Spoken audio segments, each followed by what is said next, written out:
Olá, pessoa! Estamos começando aqui mais uma edição do nosso podcast Sem Roteiro, que, por mais incrível que possa parecer, tem roteiro sim, porque os nossos convidados são cada vez mais especiais, importantes, e é claro que a gente tenta colocar aqui aquela sala de casa, deixar o programa totalmente descontraído, independente da complexidade do assunto.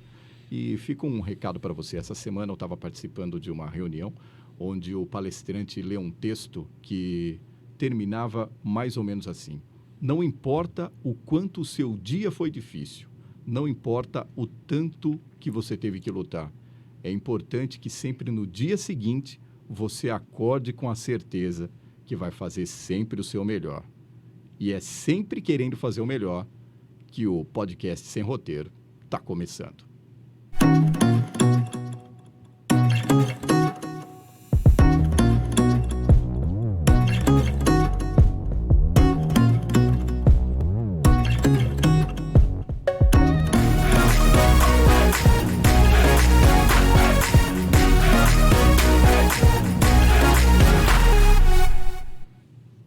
E o nosso bate-papo desta terça-feira, e você também pode ouvir todos os dias da semana e convidar os seus amigos também para participar, é com o diretor-presidente da AGESBEC, Ricardo Drago, que eu tenho o prazer de receber aqui na minha sala hoje. Ricardo, tudo bem contigo? Tudo bem, boa noite, um prazer estar aqui contigo.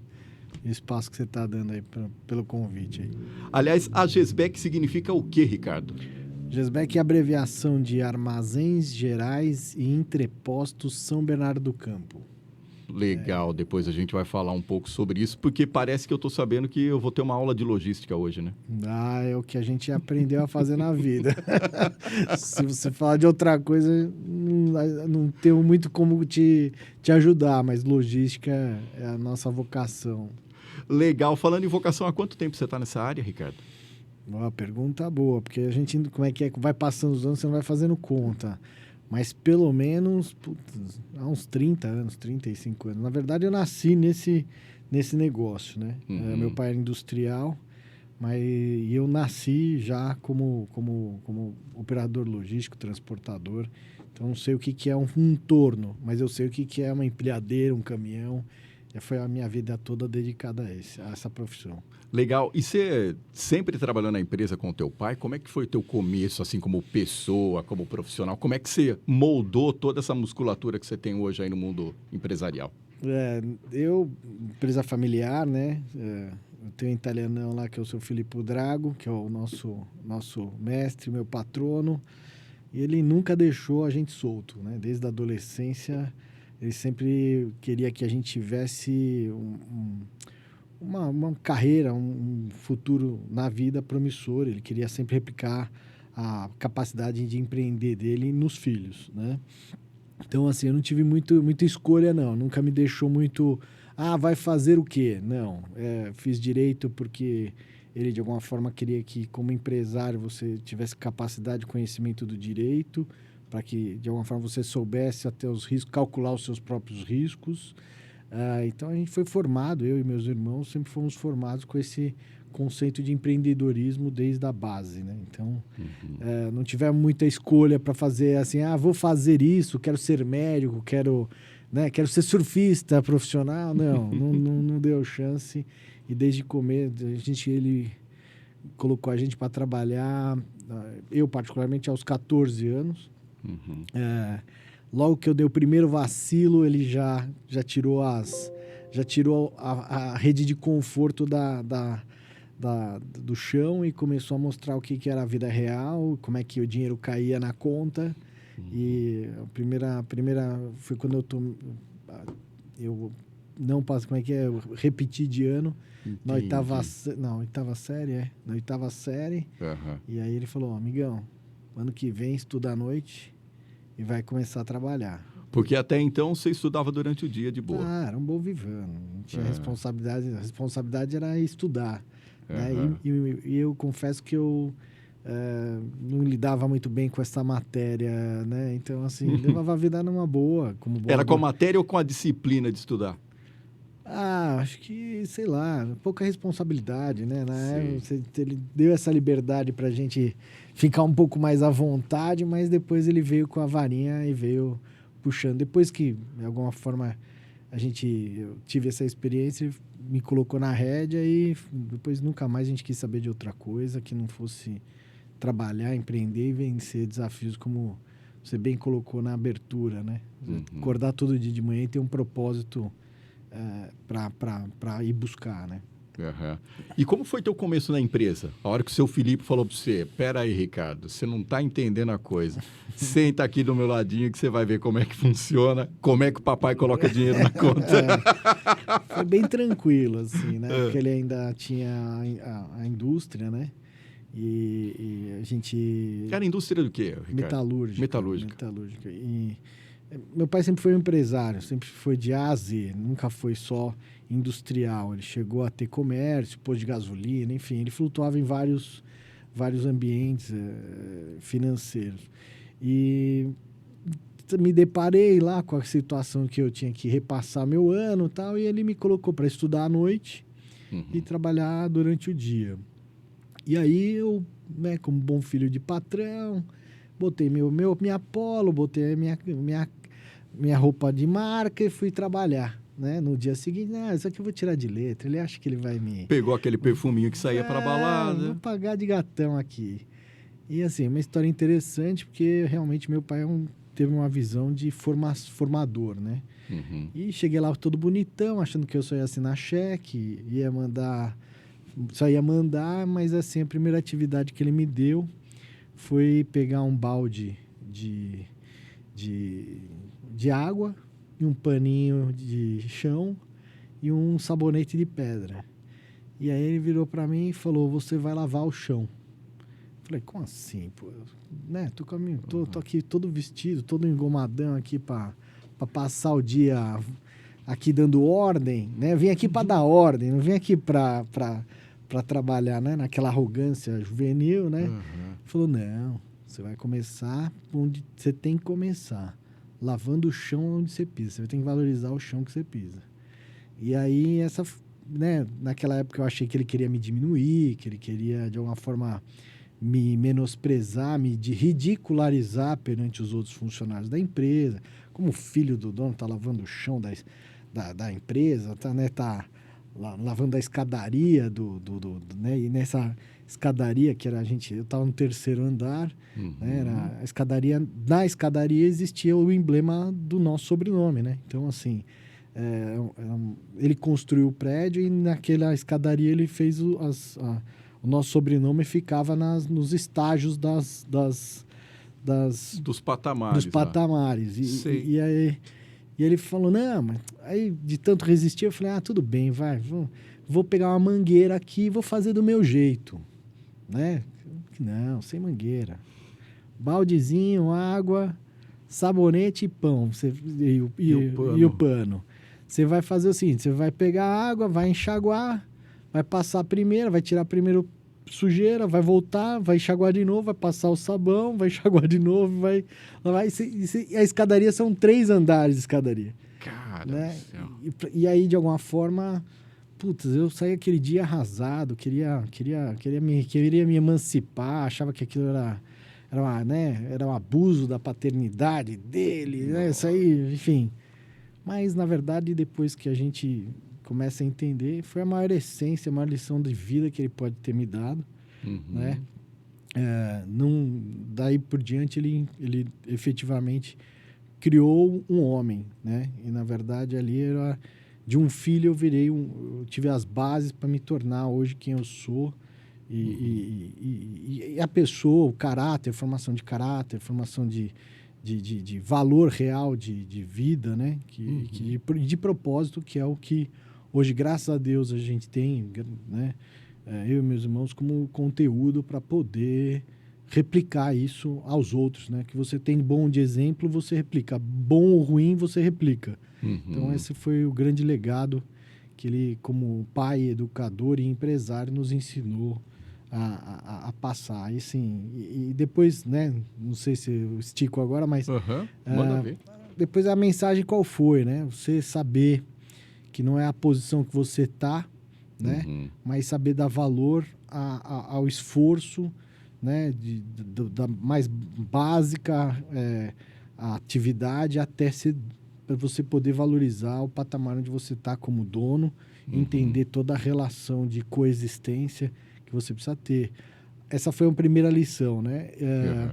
E depois disso, teve a segunda lição que você vai me contar? A segunda lição é que, de alguma forma, ali eu estava realmente, né, valorizando o esforço do que eu estava pegando de graça, né? Que foi a estrutura, ou seja, o fato de você racionalizar os seus suprimentos, né? Você saber... mas eu podia ter pego a mangueira, pegar lá e jogar a água e dar um... Não, a racionalidade do processo do balde, a racionalidade do pano, a racionalidade do uso do sabão de pedra, né? Então, tudo aquilo era a racionalização do custo de você fazer algo de forma que você já pensava em todo o teu processo produtivo, né? Tirando ali o ensinamento, não é a ferramenta, mas o que tinha de essência por trás dessa situação que ele tinha me colocado para eu me fazer passar, né? E a experiência, isso eu levei pro resto da minha vida. E toda vez, assim, a partir do momento que você sabe dar valor a isso, as dificuldades ficam menores na sua vida, né? Você sabe subir, mas você sabe descer, e você entende que aquilo não é o grande valor, né? Não é o quanto você tem no bolso, não é o quanto... É o que você tem dentro de si, né? Legal. E nesse primeiro dia aí, quando você passou por essa experiência que você nem imaginava, como é que foi dormir à noite, cara? Não. Você foi falar boa noite, papai, sua bênção, ou simplesmente chegou em casa, bateu a porta do quarto e falou: esse é o meu mundo, quero ficar sozinho? Não, eu quero ver como é que eu... É que na época atual eu ia chamar a defensoria da criança e do adolescente, né? Mas naquela época não, extremamente revoltado e assim, achei aquilo um absurdo, né? Um absurdo. Não tinha entendimento do tamanho da sabedoria que ele estava me transferindo, mas o primeiro ato é a revolta, porque você está me tirando da zona de conforto, né? Então, assim, quem quer sair? Ninguém quer sair. Ainda mais eu ainda, que não tinha... Estava dormindo na zona de conforto, então nunca nos faltou nada. Então, de alguma forma, eu nunca tinha colocado a gente nessa situação profissional de você ter que se expor, de ter que sair do... Né? Para mim, aquilo foi uma desconstrução. E não dormi, de verdade, não dormi. Você é irmão caçula ou tinha... Eu sou do meio. Você é do meio? Sou do meio. Mas, assim... Estava lá, minha mãe, coitada, é uma grande ouvinte, ela teve que receber as minhas indignações. Mas sempre com muito boa sabedoria, eles souberam conduzir e, de alguma forma, sair daquele campo visual que eu tinha e eu consegui enxergar o que estava todo por trás disso e o que eles estavam tentando me ensinar. Legal, legal. E depois disso, qual foi o primeiro cargo que você galgou lá dentro da empresa do teu pai, que você falou, pô, legal, não, agora eu tô chegando lá. Eu não fui só o homem da faxina, não. Então. Não, depois, de alguma forma, aquele foi só o primeiro dia, foi só o primeiro impacto. Sei. Depois eu fui para a área administrativa, controlava recebimentos, né, o fluxo financeiro, que essa é outra paixão do meu pai, né, a parte de saber gerir economicamente. Então, nisso eu cuidava lá da parte financeira, cuidava da parte de faturamento. Então, comecei a me posicionar mais na área administrativa. Dali, ele nos direcionou para fazer o curso técnico de administração de empresa. Terminado o curso técnico, e aí, passando os anos, né, a gente galgou o direito como capacitação, né, administrativo, direito. E depois a vida nos abraçou aí, e aí a gente foi para campo mesmo. Né? Sempre galgando os menores passos, né? Sempre das menores escalas e ali dividindo ombro a ombro com o time, né? Saí de auxiliar de escritório, fui para, gerente, encarregado de expedição, eu fui aí mais na área operacional, né? Fui para chefe de armazém, aí depois fui galgando a evolução natural, passando por todos os departamentos da empresa até, de alguma forma, conseguir alcançar uma diretoria né? Por desafio, logicamente, sempre é desafio, né? Mas aí ter o frio da barriga de você chegar a uma posição de diretoria e falar, será que eu dou conta? Que agora sim, até agora tinha alguém na minha frente dizendo o que eu tinha que fazer, né? Então, mas e agora? Sou eu, né? A batuta veio para minha mão. Tipo, como que é usar essa proatividade de verdade? Como é que eu vou tocar essa orquestra, né? E aí, hoje, graças a Deus, a gente fez um processo de sucessão em vida, né? Então, meu pai hoje delegou a nós, né? Como filhos, a sucessão dele. Então, é um processo difícil, porque você nunca vai ser igual não dá para se espelhar, falar, vou ser melhor do que ele, não, porque a história de vida dele é insuperável, mas a gente fez jus ao legado dele. A nossa missão única nessa vida é fazer jus ao legado dele e a tudo que ele nos preparou para ser, né? Legal. E em algum momento em que você estava ainda galgando aí esses primeiros degraus aí na tua carreira dentro da empresa, você pensou em sair e falar, cara, eu acho que não é isso que eu quero fazer, eu acho que eu vou aproveitar isso que eu capitalizei até agora, vou montar meu negócio, vou deixar cada coisa no seu lugar. Passou isso na sua cabeça? Porque geralmente, principalmente agora, me ocorreu, porque você falou assim, que o seu pai sabiamente conseguiu fazer a transição da empresa, foi tirando os poderes da mão dele e delegando para vocês. Mas não teve algum momento que você falou, cara, acho que eu vou sair daqui, deixar minha família de um lado e eu vou para o outro? Sim, assim, quando você está trabalhando numa estrutura familiar, os picos de emoção e raiva são latentes, né? Então, assim, quando tá tudo bem, ninguém questiona nada, tá tudo ótimo, né?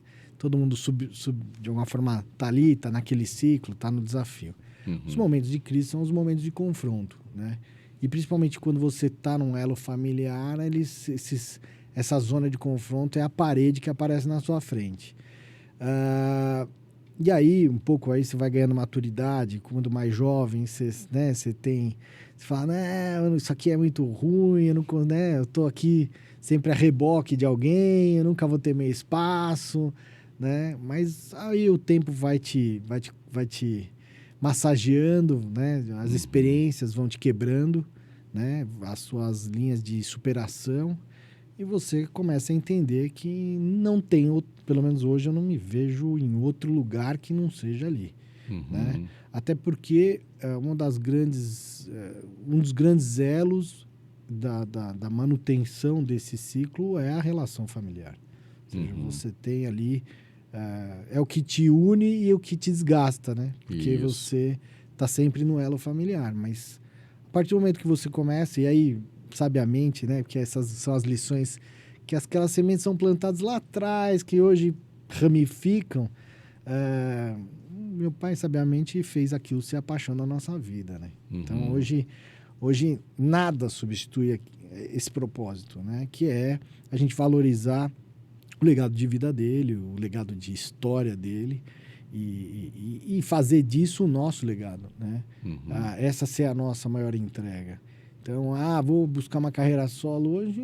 Graças a Deus, a gente já teve tantos altos e baixos, a gente já superou tanta coisa para estar onde está, que você fala assim, não, como é que eu vou fazer isso que eu recebi gratuitamente ser algo muito mais, que tenha mais brilho, que tenha mais reconhecimento, que consiga alcançar outros patamares além do que eu tenho hoje, né?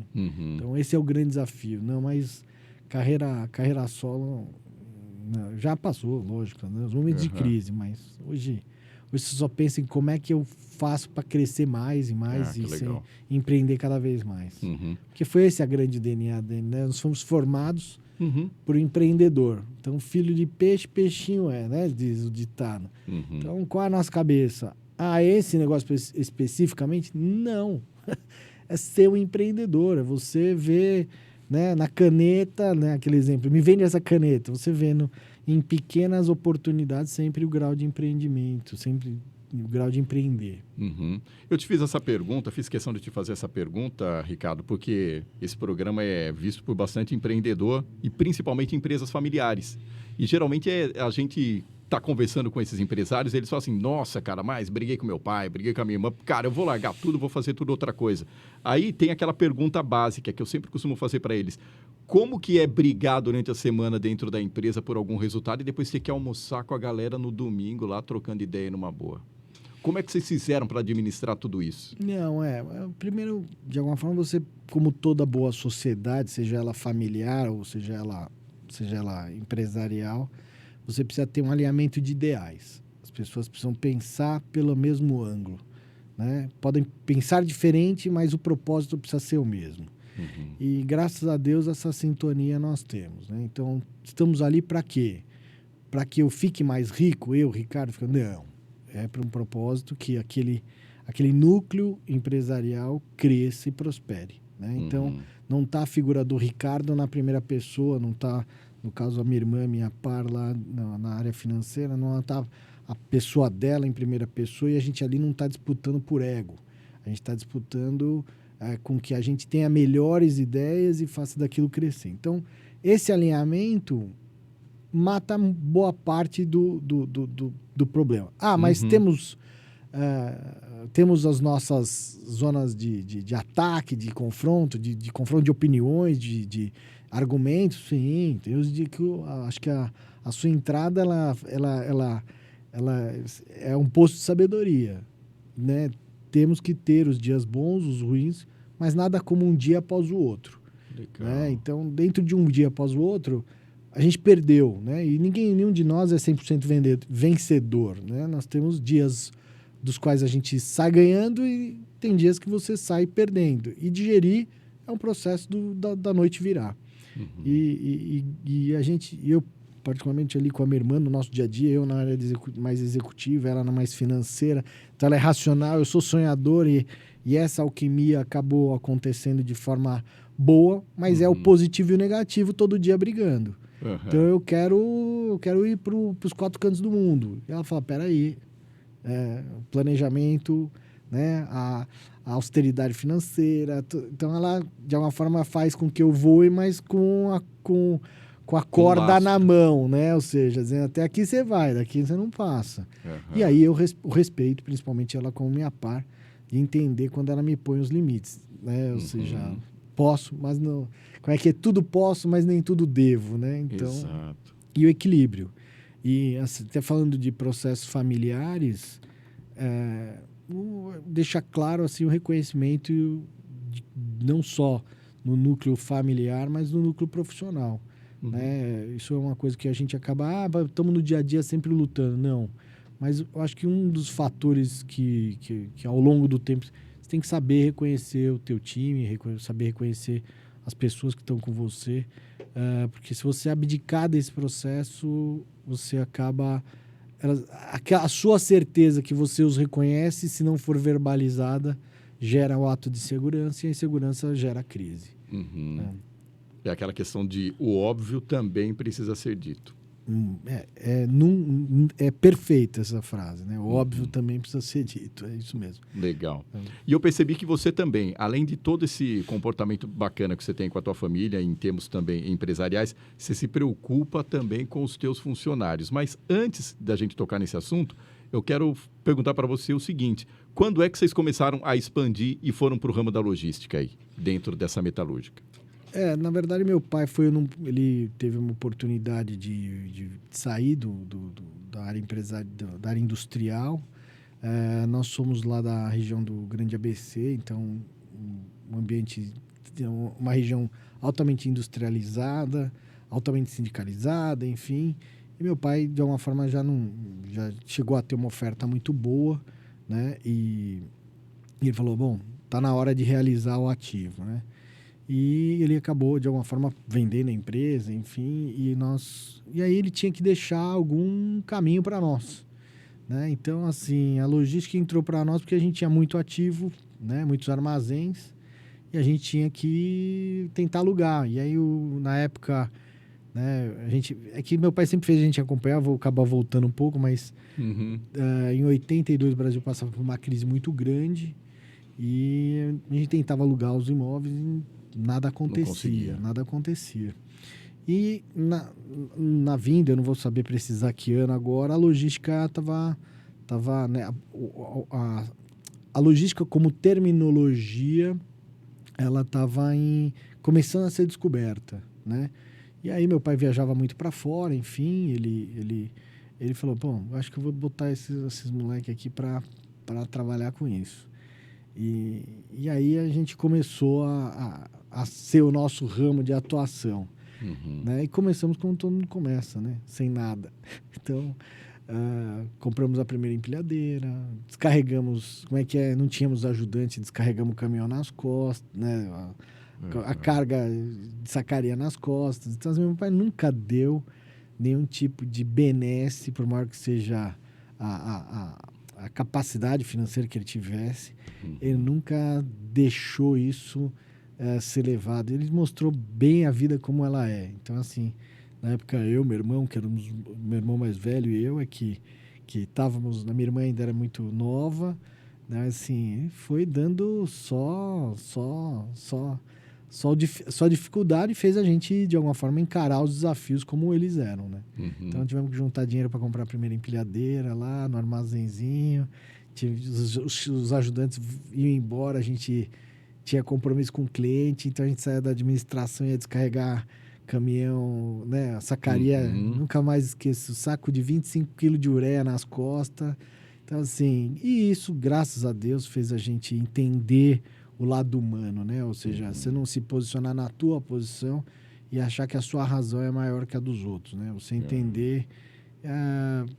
poderia ter abreviado isso? Ele poderia ter, de alguma forma, a gente poderia ter passado isso sem ter que ir para a zona de confronto, de guerra, né? De você estar ali na zona de combate? Poderia, mas a gente talvez não teria essa sensibilidade tão aguçada quanto a gente tem hoje, né? Ou seja, conhecer o outro lado para hoje, com a quantidade de funcionários que vocês têm. Vocês estão com quantos funcionários lá agora? Em torno de 100 funcionários. Em torno de 100. Terminal. Então, essa questão foi bastante preponderante para você, porque a partir do momento em que você carregou o saco lá de 25 quilos nas costas, hoje você sabe por que um cara está passando por aquilo também. E essa é... Você sabe a dor desse. No outro dia a gente estava rendido, né? Ou seja, você estava sem condição nenhuma. Só que você tinha que levantar para trabalhar. Né? Por maior que não seja a nossa vocação, né? Não era nosso preparo físico, a gente não tinha preparo físico para aguentar aquele embate, mas sem alternativas, aquele era a nossa alternativa. Né? Então, e no outro dia tinha que levantar. Mas a gente não estava descadeirado, né? De alguma forma você estava estava corcunda de tanto que você fez, porque o corpo esfriou e você não... Estava enrijecido aí, né? Mas é o grande divisor. Tanto é que isso a gente tenta replicar para a estrutura, né? Essa capacidade de você entender até desde da mais da alta gestão até a tua base, né? No caso, o exemplo da faxina, né? Você entender o que é você estar no ambiente, ele está limpo, né? Qual a responsabilidade, o que está por trás daquele profissional que está ali, né? E que muitas vezes a pessoa simplesmente acha que é só jogar sujeira e que alguém vai limpar, né? Então, assim, não, tem uma pessoa ali, ela está ali, e você tem que racionar aquilo para que seja uma forma, né, de que seja todo mundo dê valor àquilo, né? E dê um valor ao trabalho. Isso valoriza o próprio trabalho da pessoa que está ali fazendo a própria atividade. Se eu valorizo o ajudante, eu não vou valorizar os demais e o miolo desses demais, e todos a gente procura deixar essa visão bem clara, né? Tanto é que, só citando assim, mas é um toque, né, que a gente tem no nosso refeitório. Nós fazemos questão de recolher os nossos utensílios ali e deixar de forma já mediamente preparada para que o pessoal da cozinha só faça ali o processo realmente de limpeza. Então, assim, são práticas que você vai adotando e você vai servindo de exemplo, né? Mas eu preciso levantar e recolher meu prato e fazer ali a asepsia primária, básica, né? Básica. Eu poderia dizer que não. Mas não, que isso me rouba? Nada. Né? Mas, de alguma forma, mostra respeito por aquele que está lá e que, de alguma forma, vai ter que fazer esse trabalho. E a gente entende que também boa prática para tudo, né? Principalmente para a gente que trabalha com armazenagem. Você precisa saber como se posicionar de forma limpa no teu processo, né? Que é uma atividade bruta, mas há formas e formas de você trabalhar, né? Entendi. E como é que começou toda essa expansão depois aí dentro dos seus armazéns, Ricardo? Como é que foi essa Então, história? na verdade, a Gesbeck ela era uma empresa de economia mista, né? Da qual a gente não era o controlador era a própria prefeitura de São Bernardo do Campo. Era a prefeitura que capitaneava tudo isso? Justamente. Foi o primeiro terminal alfandegado de zona secundária do Brasil. Justamente ele foi criado numa época de protecionismo econômico, onde o Brasil tinha as fronteiras fechadas, né? E tudo era racionalizado por cotas, né? Você tinha a Cassex, que racionalizava, você pode importar tanto de aço, você pode importar tanto. Então, tinha ali um mercado... O Brasil era fechado economicamente. Só que ela foi fundada em 1971, né? Então, assim... Visionário, eu chamo assim... Visionário é que em 1971... Né? Ou seja, 51 anos. 51 anos atrás. Pensava em uma economia fechada. Pensava num terminal alfandegado como uma forma de dar vazão ao comércio exterior, né? Então, assim, isso é valorizar quem veio antes de você. Você respeitar quem de alguma forma preparou o caminho que você hoje está conduzindo, né? Naquela época nós éramos minoritários. Ali, basicamente, a empresa foi forjada para que a prefeitura pudesse escorar a indústria automobilística que estava vindo. Então, ela na época não existia container. Nós temos uma foto emblemática lá, que é a foto daquela época onde você tinha um armazém, mas era tudo granel, né? Ou seja, você tinha o aço, mas ele vinha em granel, você tinha as máquinas que vinham em granel, então tudo não existia container. E ela serviu de base para acolher a indústria automobilística, né? Insumos, o Brasil naquela época, isso é umas coisas que meu pai sempre cresceu muito na carreira, porque ele foi industrial, porque naquela época o nível de industrialização foi formado. Então as indústrias vieram e depois elas forjaram os autopartistas, né? Então, de alguma forma, ela foi formando o parque de fornecedores ali na área de São Bernardo. E São Bernardo teve uma riqueza que era ter 4 ou 5 indústrias automobilísticas no município. Então, ele ganhou uma proeminência muito grande, né? Fato é que você tinha lá Ford, Volkswagen, Scania, Toyota e assim, Willys, né? Então, assim, você tinha 4 ou 5 montadoras dentro de um município. Isso deu uma vocação para São Bernardo e o fato de ter um terminal de zona secundária ali, um terminal alfandegado.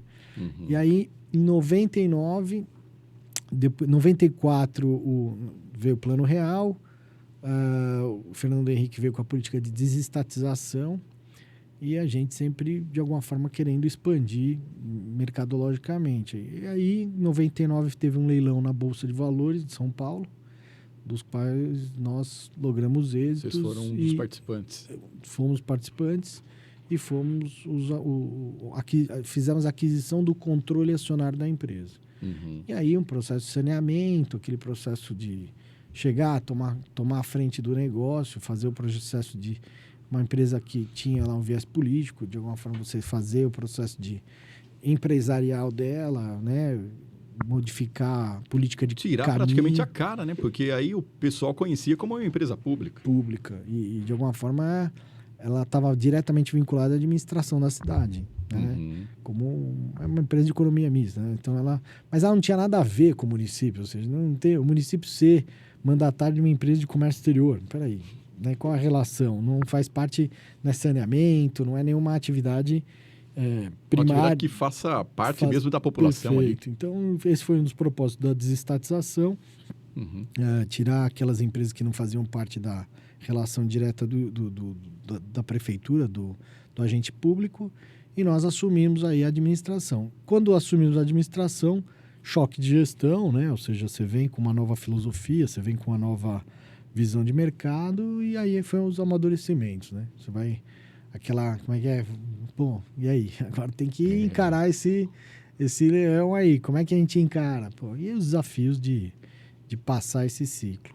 E aí, com isso, a gente conseguiu ter uma visão um pouco mais estratégica, não só da logística nacional, mercado local, mas também aí conseguimos alcançar a logística internacional, né? Olhar, bom, mas peraí, onde é que essa carga está vindo da onde? Pô, está vindo da China, né? E depois, pô, mas o que tem lá? Como é que tá? Né? De onde entender os fluxos de mercado, as economias, enfim. Aí foi um aprimoramento, principalmente para mim, né? Que falou, pô, mas eu tô acostumado aqui a controlar o João que vem dali e cruza até aqui, né? Abastecimento daqui do armazém. No máximo saiu desse município e foi para o outro. Saiu de São Bernardo e foi para Diadema. Sim. E agora eu tenho que cuidar, pô, tenho que ver todo o fluxo de uma cadeia que está além da minha zona fronteiriça, né? Os empecilhos, eu tenho que ter licença de importação para isso, tem que ser o recolhimento tributário, como que tributo, quem não tributa, e aí a faculdade começou a ganhar um nível maior, né? A gente começou a ser forjado em comércio exterior. Entendi. E aí, qual foi o seu maior desafio? Foi esse de se conhecer o além fronteira para trazer para dentro da tua cidade, para dentro do teu armazém, aí no caso? Assim, particularmente para mim, o maior desafio é você, como bom brasileiro, né? Passar por todos os altos e baixos econômicos que a gente obrigatoriamente passa, né? Então, como dizem, o Brasil não é para amadores. Não é para amadores. E aí, entender também que esse é o nosso maior potencial, né, internacional. Porque nós temos um grau de resiliência que outros países não têm. E aí, um empreendedor capaz de investir no Brasil, talvez eu vou até devanear um pouco nesse sentido, mas o empresário que sobrevive ao Brasil, ele sobrevive a qualquer outro tipo de ambiente, né? Por quê? Porque você falar de uma hiperinflação, e aí, da qual eu não vivi como ator principal, eu vivi como secundário, de uma inflação de um overnight de 80% ao dia, né? É aquela época, para o cidadão comum, você ia no mercado de manhã e à noite você pagava tudo o outro preço. Perfeito. Como é que você explica isso para um gringo? Para um gringo, que a inflação dele nunca rompeu um dígito, né? Então, assim, a gente se pautou em cima dessa capacidade de empreender, dessa capacidade de resiliência de um ambiente hostil a cada 5 minutos, voltado à logística, que é essa realidade, ou seja, você está na logística, você acorda de manhã e você não sabe o que vai ser seu dia. Até você citou aqui uma frase que eu achei bem interessante, até te cortando, porque vai caber aí dentro desse raciocínio teu, que a logística, eu até notei aqui, ó, a logística é feita para dar errado. Sim, né? Então, assim, são ensinamentos de mercado que você vai colhendo ao longo. Assim, mas eu planejei tudo certinho, a minha planilha tem que estar de A a Z, eu sei todos os roteiros que eu já parametrizei todo o meu processo.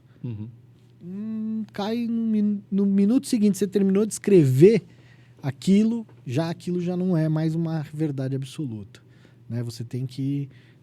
São N cenários, você tem câmbio, você tem guerra, você tem pandemia, você tem N situações que nada daquilo dá para você se pautar como sendo a base do teu trabalho, né? Você tem que mudar aquela realidade.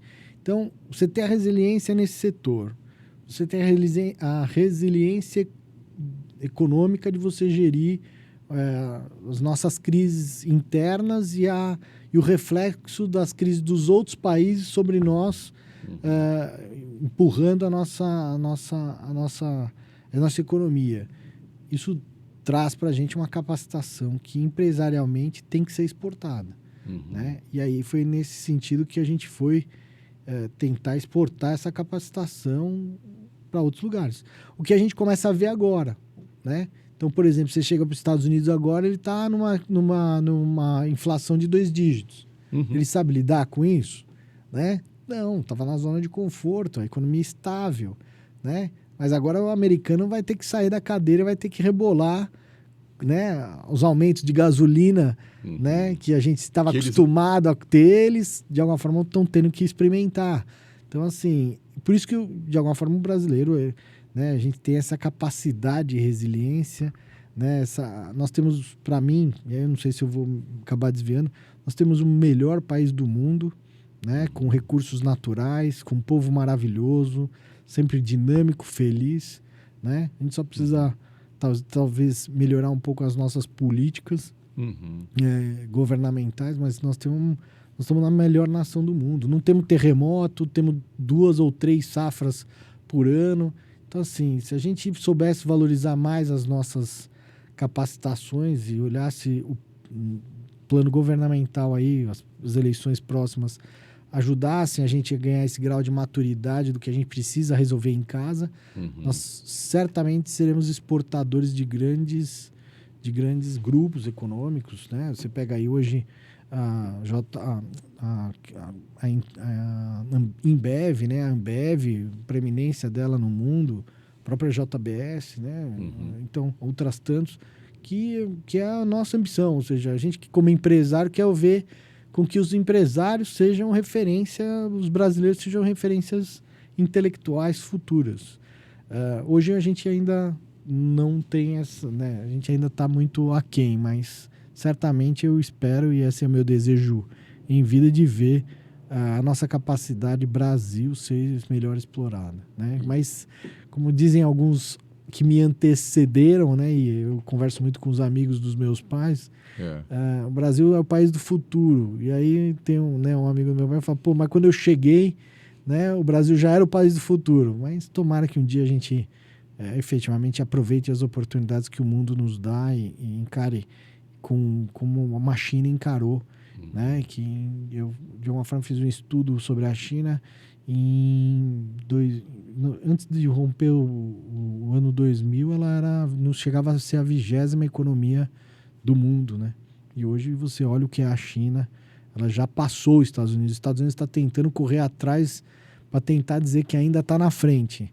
Mas se você botar o VAR ali e botar na linha mesmo, você já viu que os Estados Unidos, de alguma forma, já não é, ou já está muito próximo de perder a proeminência econômica mundial. Em se tratando de logística e em se tratando de pandemia, houve um crescimento no setor da logística absurdo durante a pandemia, por incrível que pareça, né? Aí cai naquela questão que você estava falando muito sabiamente, Ricardo, da questão do país ser um país de oportunidades. Sim. Então, a logística brasileira, principalmente, cresceu bastante, né, durante a pandemia. Sim, você basicamente redesenhou a logística nacional. Então, por exemplo, não só a nacional, mas a mundial. A pandemia, no meu ponto de vista, já é a nova organização desse novo bloco econômico liderado pela China, né? Então, assim, o mundo se acomodou na China como sendo o maior produtor de insumos, é o maior fornecedor do mundo, tanto a proeminência econômica que ela hoje tem. Só que o que acontece? A partir da pandemia, acabou a irrigação de consumo. Então, nós estamos vendo aí a crise dos chips dos carros. Então, você não tem produção de carro porque não tem o chip. Pô, mas o chip é feito aonde? É feito na Tailândia, é feito... Né? Então, a empresa quebrou por causa da pandemia. Ou seja, ela, não sei se agora precisar, se foi por causa da pandemia ou não. Acho que para mim foi efeito econômico, né? Na verdade, a situação econômica dessa empresa, ela quebrou. E aí?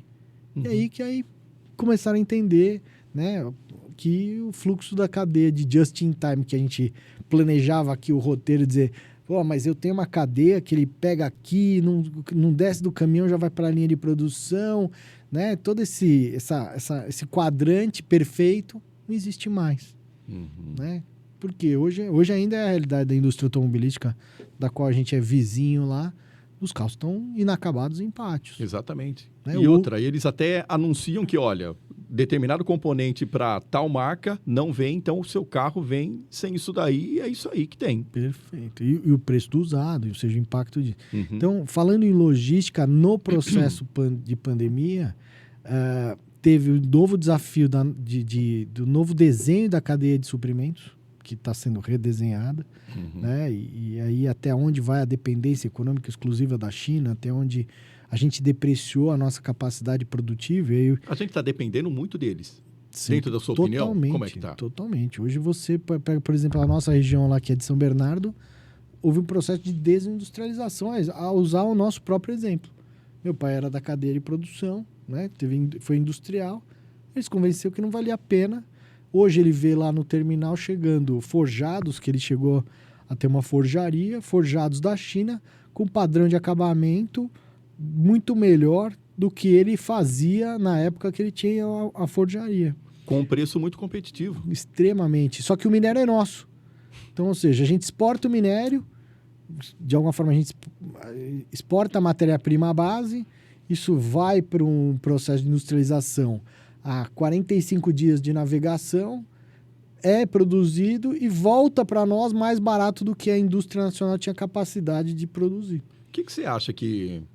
Esse tipo de cálculo, esse tipo de conta sempre intriga, né, Ricardo? Até eu trabalho na área de audiovisual também e muitas vezes você pega um produto chinês com uma qualidade, chega rápido, funciona e bem mais barato que um produto que se adquiriria no mercado nacional. Sim, mas aí entra um pouco na nossa falta da reforma tributária, né? O país ainda é muito... Você acha que a questão é a tributação? Ah, sim. Não tem como. Como é que o minério que sai daqui, ele é processado do outro lado do mundo, efetivamente, e volta para cá mais barato? É a mesma coisa que você dizer para mim que essa água aqui que a gente extrai aqui da torneira do nosso lado, ela é mais cara do que eu ir buscar na distribuidora que fica a 3 quarteirões daqui. Então, assim, não há lógica. A lógica hoje o preço de commodities, enfim, vamos falar de forma mais simplória. Não há lógica. Né? Você pega, por exemplo, falando de infraestrutura industrial, você pega uma Cosipa que era, né, na parte de aços e forjados, enfim, que era grande, tá sucateada. Né? E outras tantas empresas, a gente lá é testemunho de várias empresas do ciclo industrial que se sucatearam. Por quê? Porque não tinha capacidade de competir. Ou seja, por uma linha de financiamento que desse capacitação para esse empresário investir no parque fabril dele, para que ele pudesse ter um grau de eficiência, né, produtiva que fosse refletida ao preço, e nós não temos política tributária compatível. Né? Então, assim, se a gente pegar o mesmo grau de dificuldade nosso com a indústria, talvez, da China, ele tem o melhor parque tecnológico. Né? Vamos citar aqui um exemplo do trem-bala. Hoje você vai para a China e anda num trem-bala feito pela indústria nacional chinesa. Mas quem levou a tecnologia de trem-bala para a China? Foi a Siemens. E hoje, quanto a Siemens tira de proveito do projeto que ela foi implementada na China? Não tem mais. Foi privilegiada a indústria nacional, né? Ou seja, e aí entra um pouco dessa política de país, né? Ou seja, a gente abriu mão da nossa riqueza, vendemos ela commodity e compramos ela manufaturada aqui. Quer dizer, a gente fornece a matéria-prima, eles nos dão o produto manufaturado e a gente paga infinitamente mais por isso. Não, talvez até menos por causa do peso tributário. Bom, paga mais caro. Assim, desculpa até, porque você tem os custos de importação e tal. No final, essa conta ainda é mais barata do que você produzir. Né? Você tem reformas estruturantes no país que são necessárias. Né? A tributária é uma delas. É aquilo que você falou, você trabalha na questão do audiovisual. Se você fizer uma análise prática, muitas vezes se você botar o teu tempo, teus custos, quando você vai levar isso para a ponta da caneta, no teu preço de venda, o mercado talvez não consiga absorver. Então, assim, é difícil. Né? Eu acho que é um desafio que ainda a gente tem que buscar como política do futuro, aí, nosso futuro próximo, tentar regularizar o IVA, o imposto único, como são as práticas vamos usar os Estados Unidos como uma referência, né? O 6%. Pô, eu pago 6%, cara, meu cálculo está lá.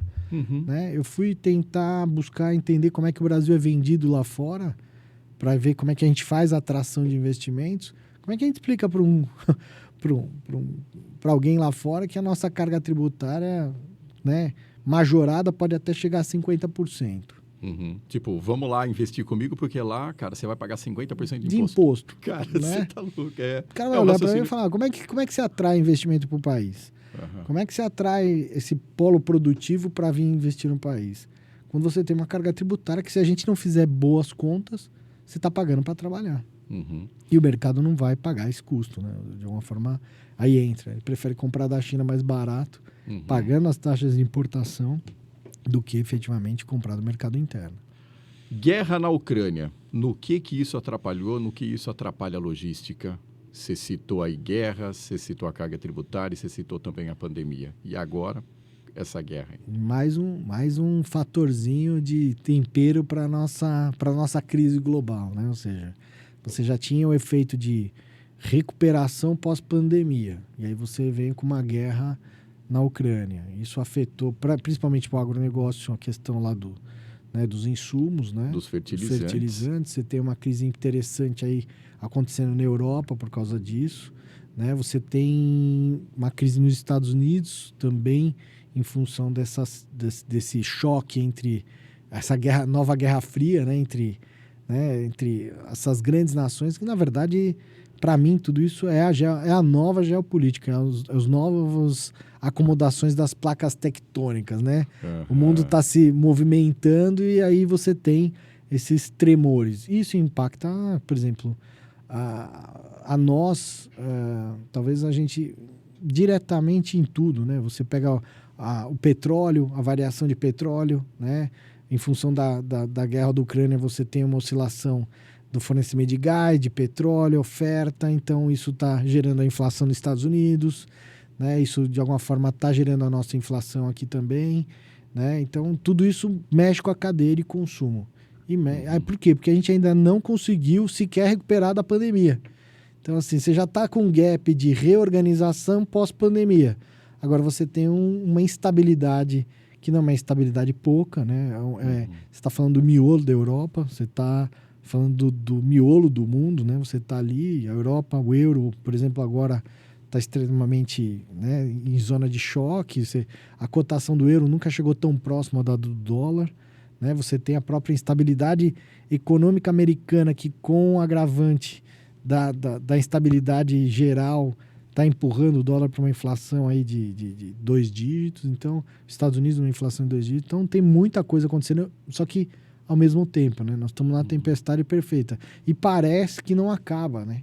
Então, assim, aí vem a primeira-ministra do Estado, né? A chefe a Pelosi vai visitar Taiwan, aí vem os caças chineses. Então, a gente tá assim, é bom ficar feliz com o que tá, porque pode piorar. Você falou das placas tectônicas, agora que você citou esse caso de Taiwan. É assim, parece que a galera sabe que tá ruim, mas está fazendo de tudo para piorar. Parece que dá para sempre piorar mais um pouco. Né? Não sei se é para desviar a nossa atenção, porque para aquilo que a gente não quer resolver, ou aquilo que eles não têm condição de resolver, ou é a geopolítica, né? Como boa política é não me mexe aqui, que senão, se você mexer aqui, eu mexo ali, as zonas de compensação negocial, então... Mas tudo isso influi na nossa vida. Eu vou usar o exemplo lá do pânico, o afegão médio, né? Ou seja, nós aqui como dependentes desse ciclo, isso impacta na nossa vida econômica, na nossa vida social, isso começa a impactar de forma... Porque a gente... Quais são as próximas projeções, né? Uhum. Você pega, por exemplo, eu escrevi uma matéria hoje sobre a Argentina, né? Pô, o que é a economia da Argentina? Onde a Argentina conseguiu chegar? Né? Mas eles erraram demais. Cara, estão aqui, ó. Então, aí estão essa na questão. Nossa beira. Será que a gente daqui a pouco não pode chegar nesse desenho? Então. Né? Quanto de errado a gente pode também querer fazer para que, de alguma forma, a gente contribua para chegar no mesmo exemplo? Infelizmente, né, Ricardo, hoje não tem mais aquela coisa de o problema é seu, o problema é dos Estados Unidos, o problema é da Ucrânia, o problema é da Argentina. O problema é nosso, porque você está citando, parece que não, mas tem uma palavra aí que está permeando todo esse nosso bate-papo desde o começo do podcast, que é globalização. Tudo que a gente está fazendo hoje é global. Global. E impacta aquilo lá. A crise da Argentina impacta o Brasil? Com certeza. Uhum. Né? A nossa situação como Mercosul impacta na nossa condição de competir com o mundo? Com certeza. Né? A África é um próximo competidor forte com o Brasil? Com certeza. Se a gente não olhar o nosso agronegócio, e boa parte da nossa economia hoje é suportada pelo agronegócio, e se como a China já descobriu a África, e elas têm as mesmas condições agrícolas que a nossa, e está metade do caminho de lá, será que não não é um degrau que se a gente não usar de forma inteligente, a gente pode cair, né? E aí, se tirar o agronegócio da nossa conta, a nossa conta fecha. Então, até eu ia te fazer essa pergunta, porque nós, nesse caso, não estamos colocando todos os ovos nessa mesma cesta, aí essa cesta é o agronegócio? Nós estamos com esse risco, porque o que segura hoje a economia brasileira e o que segura o nosso equilíbrio da nossa balança comercial é o superávit do agronegócio. Né? Uma vez que a gente já abdicou a gente já tem o minério, a gente não gera riqueza, a gente não gera valor agregado. Né? Então, ou seja, nós estamos pautados em quem? No agronegócio, que é a nossa grande riqueza. Nós somos um país que é um continente. Então, ou seja, nós estamos usando a nossa maior capacidade produtiva no agronegócio, né? Ou seja, até a agropecuária está perdendo espaço para a área de plantio, né? Então, hoje não é mais nem interessante você ter cabeça de gado, que sempre foi um investimento, porque Sim. hoje a soja está tomando conta de toda a área produtiva. Então, assim, são realidades diferentes e, sim, nós estamos se segurando muito no agronegócio. E se muda essa matriz? Né? E se a China realmente, com todas as dificuldades que ela tem para comprar terra aqui, o protecionismo interno, investimento, e se lá na África ela chega lá, ela loteia, já está loteado, né? A gente já vê isso de forma mais real. E quais são os nossos próximos 10 anos? Né? Pautados numa política onde a gente só se apoia no agronegócio, é o que salva a nossa balança comercial. E se a gente desequilibrar a nossa balança comercial, qual é a relação atual da Argentina? Né? Onde ela é mais compradora do que vendedora. E aí ela tem problemas sérios de infraestrutura econômica, porque ela não consegue gerar superávit, porque ela basicamente estagnou toda a parte de produção dela. Hoje né, fiz esse estudo, hoje vale a pena para o produtor rural manter o grão e não aplicar na terra. Por quê? Porque o grão valoriza mais que o dinheiro que ele vai receber por aquela colheita. Tem lógica isso? Né? O produtor rural virou especulador de grão. E outra, acaba virando especulador de si mesmo. Sim. Por quê? Mas ele ganha mais dinheiro em não fazer a produção do que fazer a produção. Porque a desvalorização financeira é tão absurda. Nós estamos a 200 pesos por $1. E a gente reclamando de 5 para 1 aqui. Até onde? Qual é o limite do fundo dessa piscina? Tá bom, aqui o nosso... Né, temos que agradecer que o nosso ainda tá raso, né? Tá na ponta do nariz, mas tá raso ainda. E a gente ainda tá sabendo mergulhar e... Não tem correnteza nessa piscina. Né?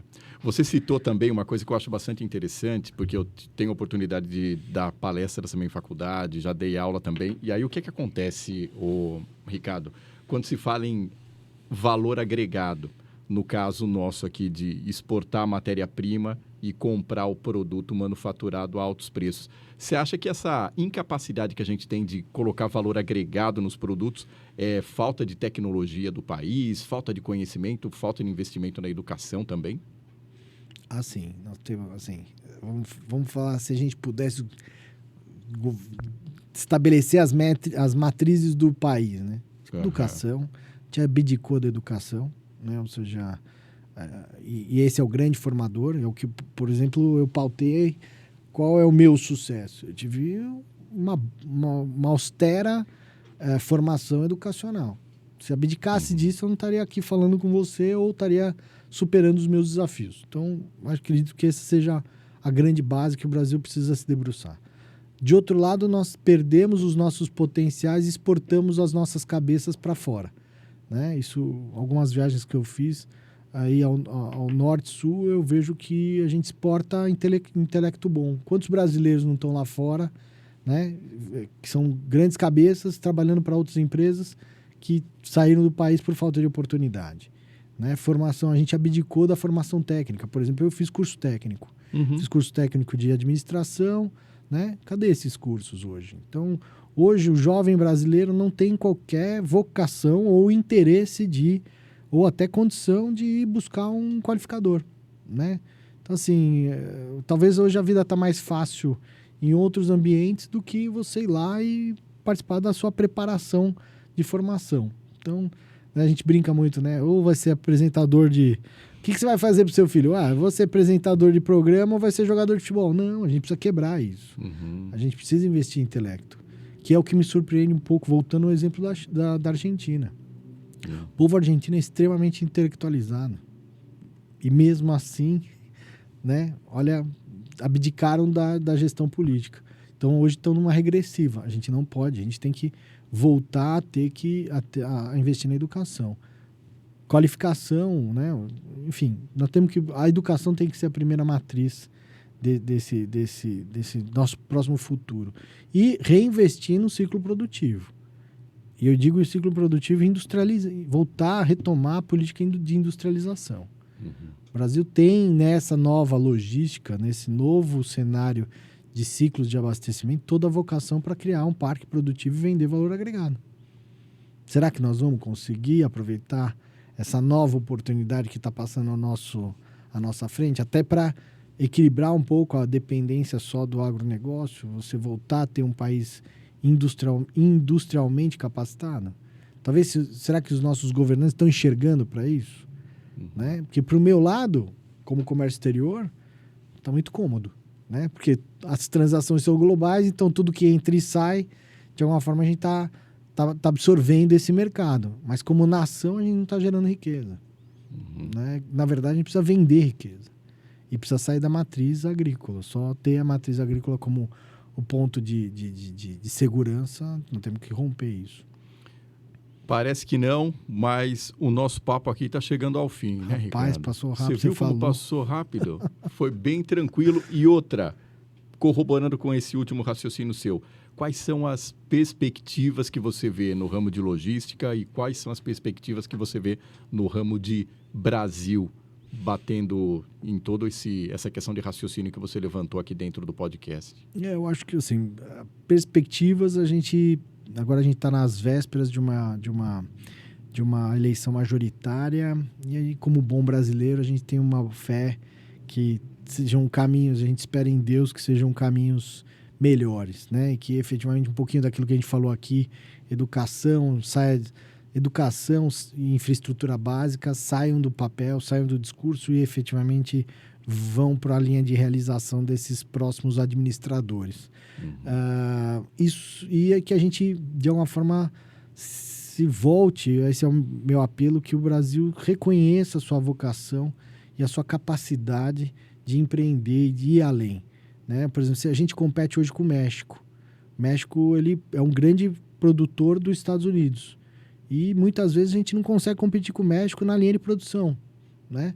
Então, vamos buscar esse mercado, vamos ser competitivos, vamos tentar atrair esses investimentos internacionais para o parque produtivo. Essa é a minha esperança, na verdade. Que a gente pare de pensar só na venda mais fácil, que seria de commodities, de materiais sem valor agregado, e que a gente comece a se voltar para a venda de valor agregado, de produtos industrializados. A própria indústria está sofrendo muito isso. Ainda depende da matéria-prima industrializada lá de fora. Então, talvez esse seja o convencimento que nós precisaríamos ter aqui para falar, vamos refortalecer. A época, até citei no começo aqui, a época que a indústria veio para o Brasil e ela precisava formar o seu parque de fornecedores. Talvez, como o mundo é cíclico, seja a nossa volta, e a minha expectativa é que a gente faça isso, né? Que a gente volte a ter o ciclo produtivo forte para que as nossas matrizes econômicas se restabeleçam, né? E a gente tenha um país mais seguro a níveis gerais de empregabilidade, de poder de compra, né? E de futuro para os nossos próximos brasileirinhos aí, que eles tenham um caminho mais leve que o que a gente espera aí, de tantos fatores de crise que, como a gente bem colocou, pode ainda até piorar, né? Mas a gente torce para que não. Ricardo, agora puxando a sardinha aqui para o lado do podcast, o que você achou dessa nova forma de linguagem, dessa nova forma de tecnologia para você colocar suas ideias e colocar aí todo esse seu conhecimento no ar, compartilhado para todo mundo de uma forma bastante democrática. Não, eu achei fantástico, assim. Na verdade, é a primeira vez que eu faço participo de um podcast, né? A gente é bom espectador, mas uma coisa é você assistir, outra coisa é você participar.